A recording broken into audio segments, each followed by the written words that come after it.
最近在2个千年古都旅游，先是长安、西安，然后到洛阳。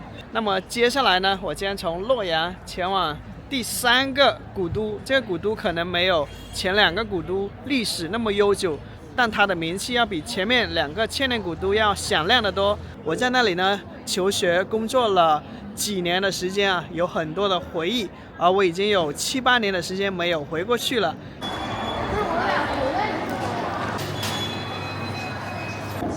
火车站的唐三彩壁画《天凶春秋》，就很像回到了求学的时候，那时候特别节俭啊。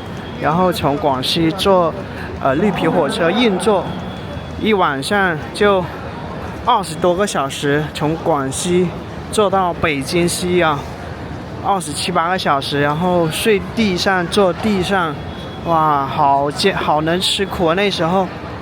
现在想来还是有些费解。我在北京读书那些年里，从广西去北京，又从北京回广西，大概能有7、8次吧。但是每次约28个小时的车程，都是选择坐硬座，票价大概是280元左右。好像我当时并不知道有火车硬卧这一回事儿，或者是因为火车硬卧贵了1倍的价钱。那时候我的脑海里好像压根从来没有考虑过选择硬卧去北京这件事情，所以从广西去北京的回忆都或多或少带着一些艰辛、煎熬、苦涩。因为我记得哪怕那时候硬座车厢的过道都一整晚的几乎站满了人，有人直接坐在地上或者躺在过道和椅子下，这其中就包括我。所以想起去北京常常的意味着在晃荡颠沛的火车上一整晚东倒西歪的难眠之夜。好多的回忆都浮现，那是我最青春的时候的岁月。我也有，还有那个痔疮，行，我还有痔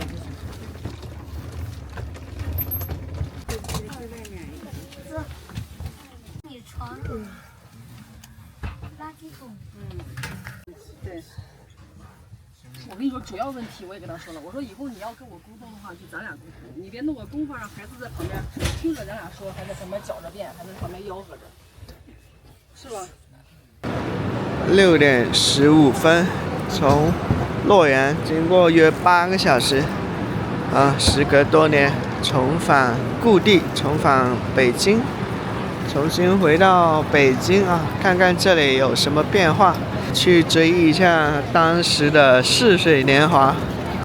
你看我这里，今天早上起来发现我这个嘴有一抹血迹，比现在深得多，太干了。北京来这里要买上唇膏啊。想想也是挺奇妙啊，从洛阳来到北京，好像跨越了几个朝代。拍照的女孩从穿汉服、华服，到了穿清朝的格格服，从唐到清哈，那不跨越了好几个朝代了。他俩出去旅游得打起来的呢。这是北海以北的前海。在北京求学工作的那几年，我没有拍任何的视频影像啊，所以记忆非常的模糊。那个垂柳像是画家笔下的西城胡同游。这个应该是我第一次以游客的视角来观看北京啊，过去是以在北京的学生啊。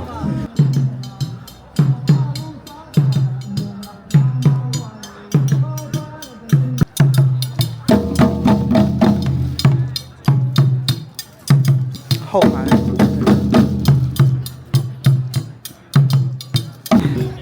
到处的人听到乌鸦叫啊。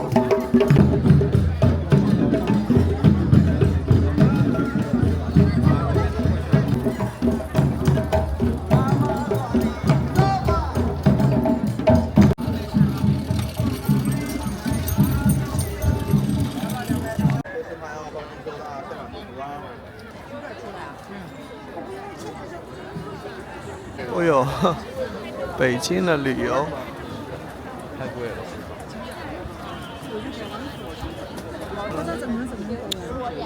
杨柳岸小风长月。在北京的胡同巷子，现在都用玻璃围起来，或者是说竖个文物保护的牌子，不能轻易的拆改。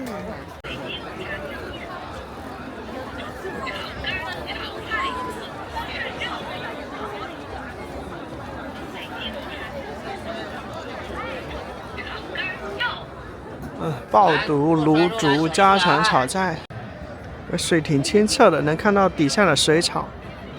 叫夕阳无限好，只是近黄昏啊！这越到下午，这个太阳感觉弥足珍贵，还沉下西山的时间很快的。好，这一排的美食城啊，卖北京特色美食，这里要排队哦。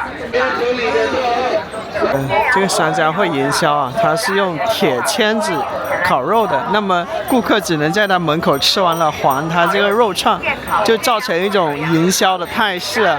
人们会看到哇，这么多人在这里吃烤肉。烤肉现烤鲜羊肉腿羊肉串，12元一串，欢迎前来品尝。肉腿羊肉串，12元一串，欢迎前来品尝。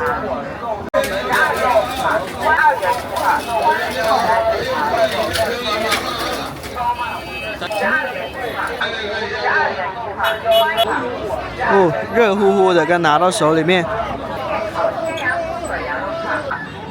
元一串，欢迎前来品尝。烤肉季现烤一串，欢迎前来品尝。烤肉季现烤鲜羊兔腿羊肉串，12元一串，欢迎前来品尝。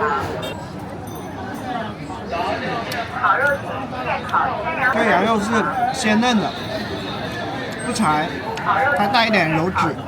哎，突然想到啊，这是我隔了7、8年重回北京以后吃的第一个北京东西啊，没有踩坑，是挺好吃的。一点点辣椒面跟芝麻，不腥不膻，也不柴。这份38元有多少克？差不多半斤。差不多半斤。爆肚吃吗？老板先爆肚，先吃先爆了爆肚了。麻酱，油辣椒，蒜水，香菜。先爆了爆肚。真的，全部都是肚子。OK， 不要多，不要辣椒，不要辣椒。香菜。要。大美女过来看看。38块钱这一份，但是我记得7、8年前的话，这个就10几块钱好像。以前我吃麻酱很多的，然后一串1元1串的那个麻辣烫就蘸着辣椒麻酱，哇，10几块钱就吃得很爽。在学校的旁边。500岁，咱家的爆肚调料全，听我给您唱一段。辣椒油、拌肚丝、花椒蘸料有蒜泥、豆腐、麻酱汁。这个麻酱太香了，带一点点咸味儿，应该再来点辣椒，那就更爽了。我吃不了太辣的辣椒，好吃的，好吃的。我怎么也想不到7、8年后，我会在这个人流人往的街道上，旁若无人的拍摄吃播，可以不顾别人的眼光，自顾自的吃，变化太大了。我自己变化也大，北京变化也大。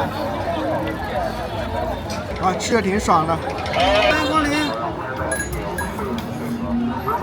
豆丝、花椒蘸料有蒜泥、豆腐乳、麻酱汁、香油、麻油香4个人，油香4个人。也一定要留够肚子来这里吃啊，不然太多美食了，可以吃个7、8样不重样的。这就是什刹海了。那边是酒吧街哈，到晚上的话，各种的音乐风格此起彼伏的。不由得想到啊，在7、8年前我还在念书的时候，花的是父母的用汗水挣来的血汗钱啊，可能还真不舍得吃38元的毛肚啊。想想也是，时过境迁啊，物是人非。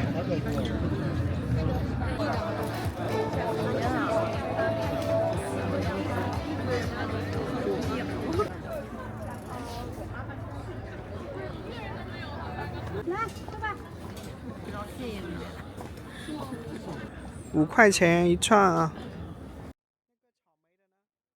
我们正逛的什刹海，其中水面面积17.9公顷，那么它是由前海、后海和西海3块水面组成的。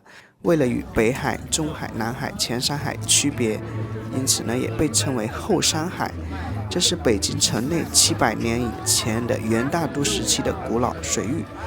那么它从元代开始就是大都城繁华商业区，这得益于元代著名的水利工程专家郭守敬主持将通惠河与大运河相接，那么桥船经由通惠河而顺利驶入大都城内的积水塘，积水塘成为了京杭大运河漕运的北终点码头。也就是说啊，因为这一片水域呢跟大运河相接，它在当时是漕运的终点，被称为北京古海港。那时候沿岸处处是酒楼歌台、商市作坊。后海呢是一片有水也能观山的垂柳伏岸的闲散之地。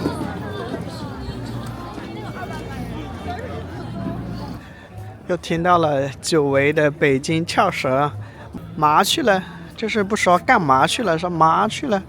这里其实是后海，不叫什刹海，应该是前面的前海加后海合称什刹海，因为刚才那座桥就把它前海跟后海分开了。哦，这个柳叶是真好看，这个颜色青黄相间的，泛黄的温暖的感觉。这天黑的好快呀，5点钟不到啊，就黑成这样子了，跟南方还是很不一样。走到望海楼，这是望海楼，在维护中。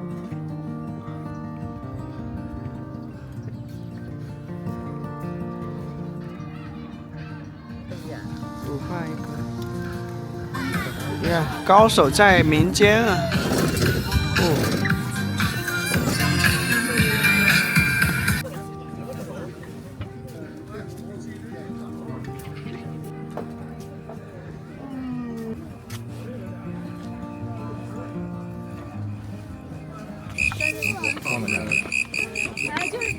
这就是末代皇帝溥仪王的。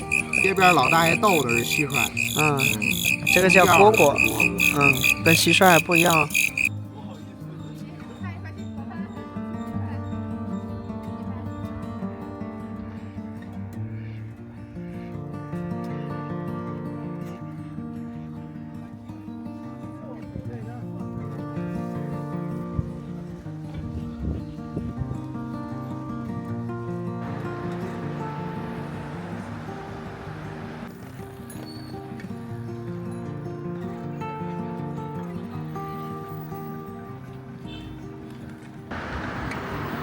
带着一种想念过去的感觉，漫无目的的在街上走啊，往事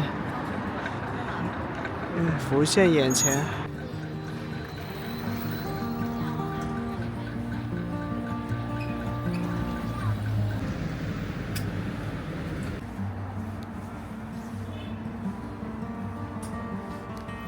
哦，好久没来紫光园了。这是老北京小吃的一家连锁店，有各种小吃的啊。以前在北京的时候不少买。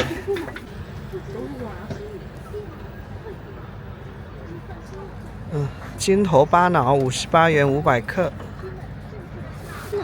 它家有好多的卤味哈，腊八蒜鸡爪、柠檬凤爪、酱牛蹄、熏鸡腿、虎皮凤爪，那么有饼、烧饼、馒头等等的都，还有这个是藕盒、牙签肉、炸松肉。这个说是来北京必吃的8元的奶皮子酸奶，吃着酸奶进宫玩。这个是酸菜牛肉包，也是他家的一个卖的比较好的哈。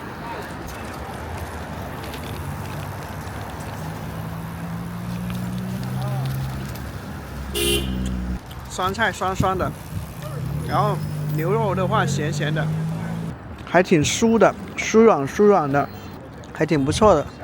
性价比不错，3块5一个牛肉酸菜饼。待会儿再找吃的。这里就是长安街了，应该是吧？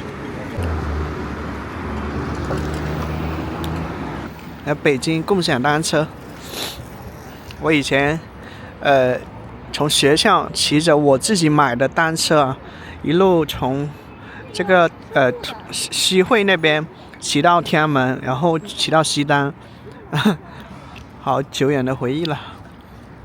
这酸菜牛肉啊，肉馅料也是挺多的。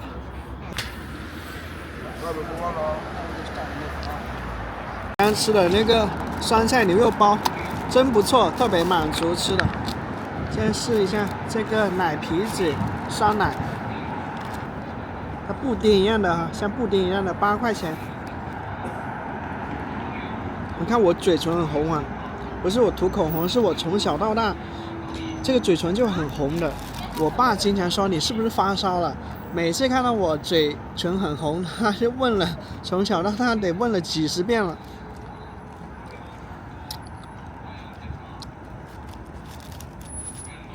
这口感特别温润、微甜，然后奶香浓郁的。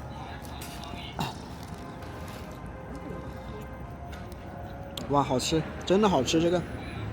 这样我想到我在日本吃的那个酸奶，也是很好吃，很滑很嫩，太好吃了。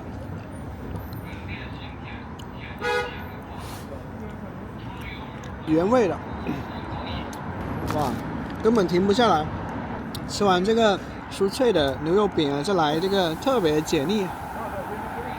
哦，这个好吃，我明天还要买。天津张记包子铺，这样生意还可以。点了6个特色3鲜包子啊，这就算今天的晚餐了。熟悉的味道，在北京经常我都是生吃这个蒜头的，也是从来到北京后才学会了一边吃面一边吃这个东西。以前没有来北京之前，我都不知道还能这么吃，这个东西还能生吃。我家里没人敢生吃这个东西的。5块钱一碗的紫菜鸡蛋汤啊，滴了几滴香油。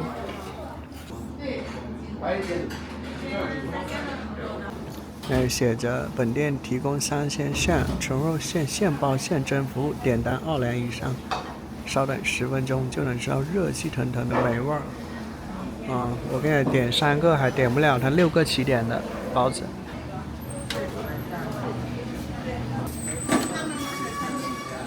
好，特色3鲜包子2.5元一个，来点醋，像吃饺子一样的。这个来点油辣椒，这个应该不是很辣。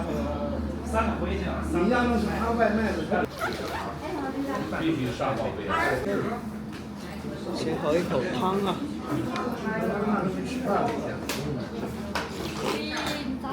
带一点点咸味。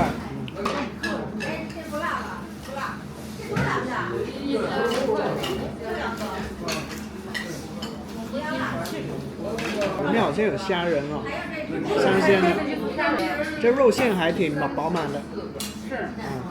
你看这个包子是有汤汁的，天津老板哈。天津狗不理包子，天津好像挺钻研包子的哈。它里面有一只虾仁，肉酱，还是不知道因为是我吃不饱什么。这个包子我觉得还不错吧，但也没到非常好吃的程度。它的包子的部分是软软的，肉酱呢也没有太咸。但没有说很惊艳，不像这个酸奶啊，这个酸奶是真的好吃。京港地铁想起深港地铁，北京地铁是跟港铁合资的吗？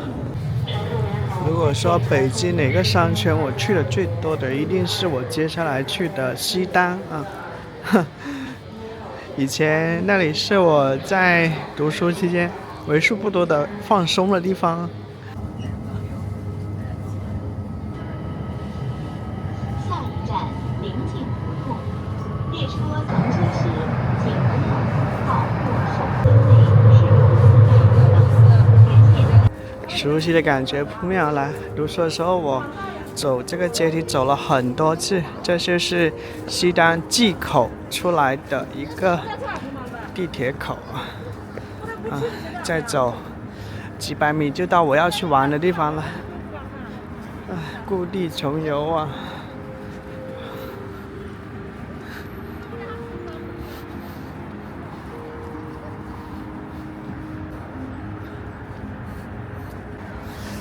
如果我没记错，8年前还没有这座桥，现在这个桥像是装上好多的灯啊。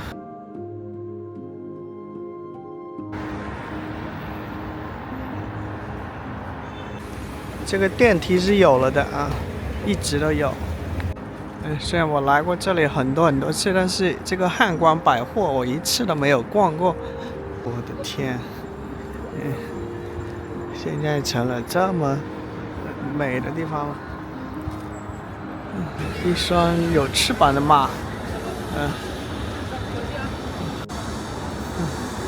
咱们看到眼前那里是有个古建的，我记得那时候还没建好，还是一个施工现场。这个肯定是新的，这应该是最近几年才有的。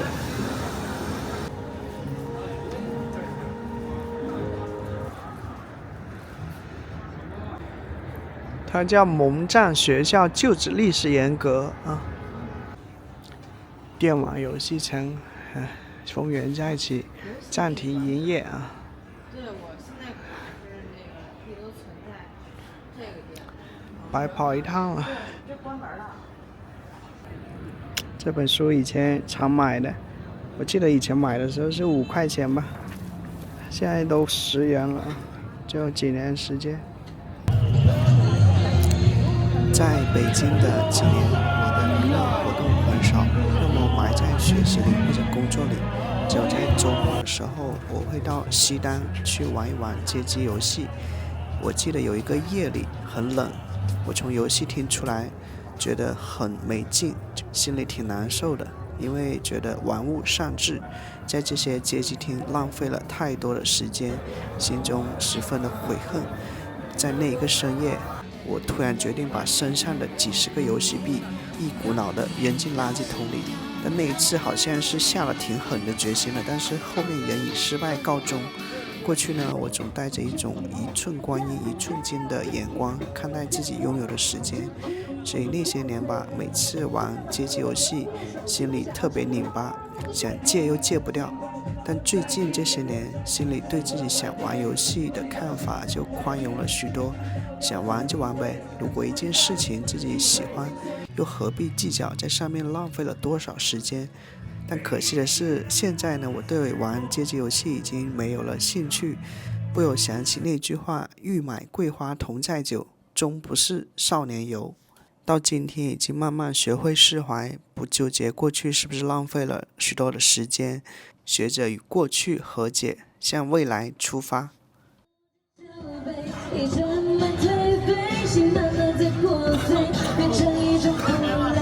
燕京啤酒，也就是北京的啤酒。这是我在北京什刹海附近住的一家青年旅社，现在晚上9点钟开始工作，然后喝点啤酒。好了，大家晚安，我们明天见。什刹海地铁站边上的老胡同，我就住在胡同的青旅里，叫新安里胡同。这瓦当上长满了草啊，狗尾巴草。看看北京的老胡同，你看这个还用玻璃封起来了。这个新安里胡同19号还用玻璃围起来了。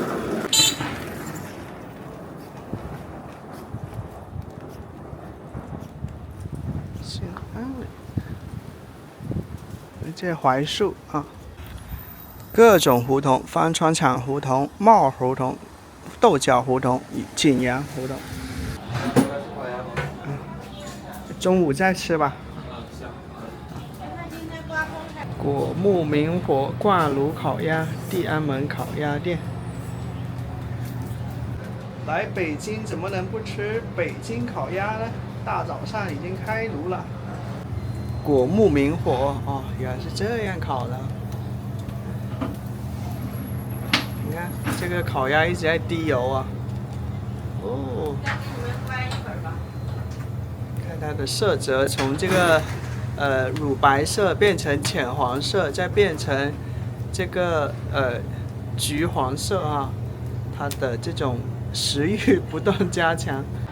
你看我这里，今天早上起来发现我这个嘴有一抹血迹，太干了。北京来这里要买上唇膏啊，已经太久没有在北方。以前刚来北京的时候，这个早上啊，经常干裂出血的，但是已经忘记了，现在又回到那个记忆里面来了。这条面朝鼓楼钟楼的胡同叫门框胡同，看一看深秋的鼓楼啊。咱们刚看了西安的鼓楼，又来北京看北京的鼓楼。我现在说话都痛啊，因为这个嘴干裂出血了。这有一家紫光园啊，昨晚我们吃了它的奶皮子酸奶，很好吃。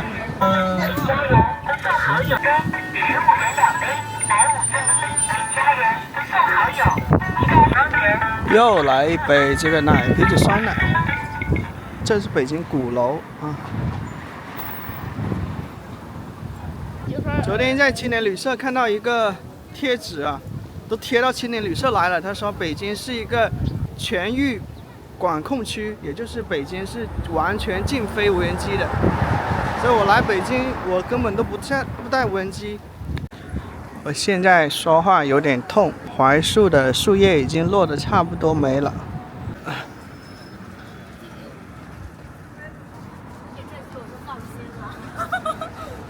拍，使命的拍。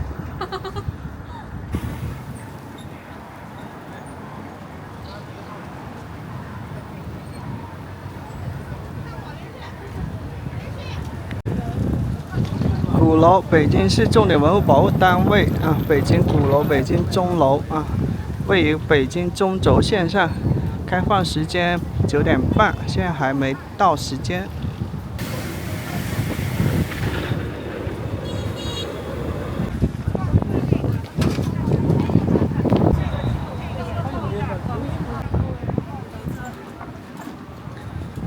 人们拍照很喜欢以这个红墙为背景啊，确实挺好看的。在深秋的这个清澈的蓝天下，这一抹红色显得别有风韵。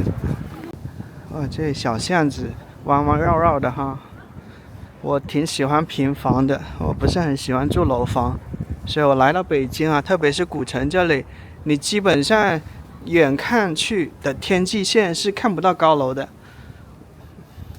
就让人觉得没有那么压抑啊。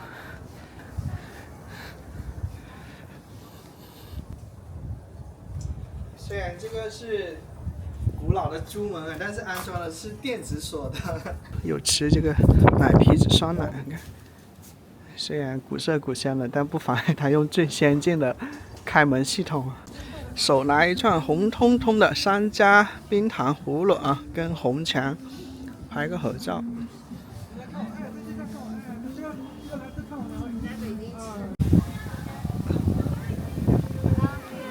钟楼的鼓楼的北边啊，就是正对着钟楼，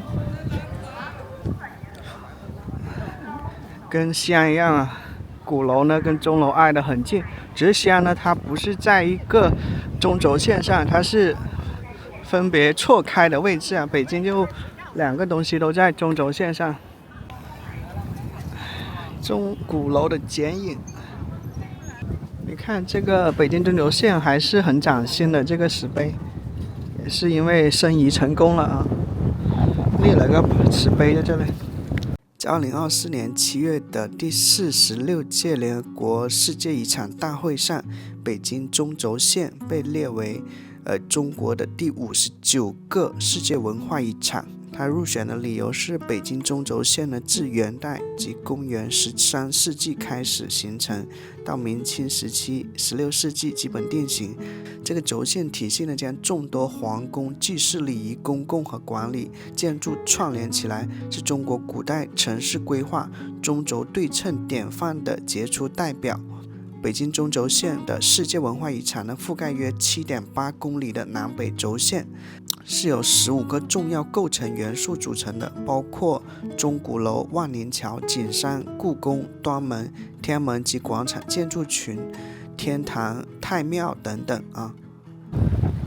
好，秋高气爽啊，不是太冷，应该10度左右吧。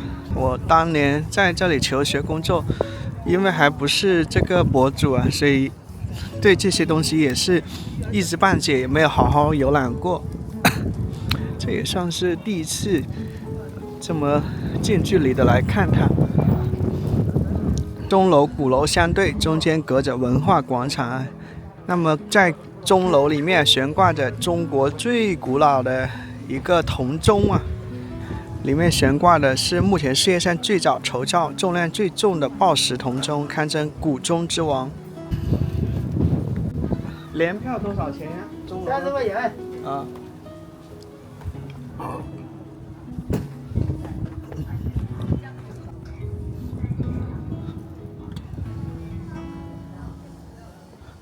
在1272年毁于火，后来1420年又重建了。现在看到的钟楼是1745年动工重建的。研究生毕业后，我在北京工作了1年，就离开了这里，去到离广西更近的广东深圳找工作。在北京的时候，可能是因为离家太远，我感觉自己像无根的浮萍，既没有归属感，也没有盼头。